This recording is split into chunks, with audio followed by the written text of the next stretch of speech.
بسم اللہ الرحمن الرحیم۔ حضرت داؤد علیہ السلام کی 99 بیویاں تھیں۔ اس کے بعد آپ نے دوسری عورت کو نکاح کا پیغام دیا، جس کو ایک مسلمان نے پہلے سے پیغام دے رکھا تھا، لیکن آپ کا پیغام پہنچنے کے بعد عورت کے ولی دوسرے کی طرف بھلا کب اور کیسے توجہ کر سکتے تھے؟ آپ سے نکاح ہو گیا، یہ بات نہ تو شرعاً ناجائز تھی اور نہ اس زمانے کے رسم و رواج کے خلاف تھی، لیکن حضرات انبیاء اکرام کی شان بہت ہی عارفہ و اعلیٰ ہوتی ہے۔ یہ کام آپ کے منصب اعلیٰ کے مناسب نہ تھا، اس لیے اللہ تعالیٰ کی مرضی یہ ہوئی کہ اس پر آپ کو متنافع اور آگاہ کر دیا جائے۔ چنانچہ اس کا ذریعہ یہ بنایا کہ فرشتے مدعی اور مدعی آپ کے دربار میں ایک مقدمہ لے کر آئے اور بجائے دروازے سے داخل ہونے کے دیوار پھانک کر مسجد میں آئے۔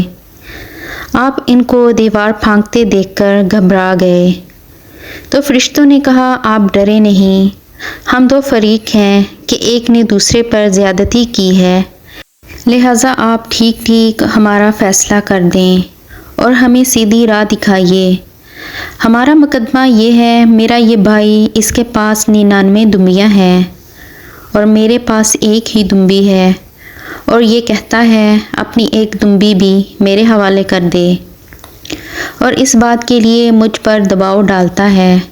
یہ سن کر حضرت داؤد علیہ السلام نے فوراً یہ فیصلہ فرما دیا، بے شک یہ زیادتی ہے کہ تیری دمبی کو اپنی دمبیوں میں ملا لینے کو کہتا ہے، اور اس میں کوئی شبہ نہیں کہ اکثر ساجے والے دوسرے پر زیادتی کرتے رہتے ہیں، باجس ان لوگوں کے صاحب ایمان اور نیک عمل ہوں، اور ایسوں کی تعداد بہت ہی کم ہے۔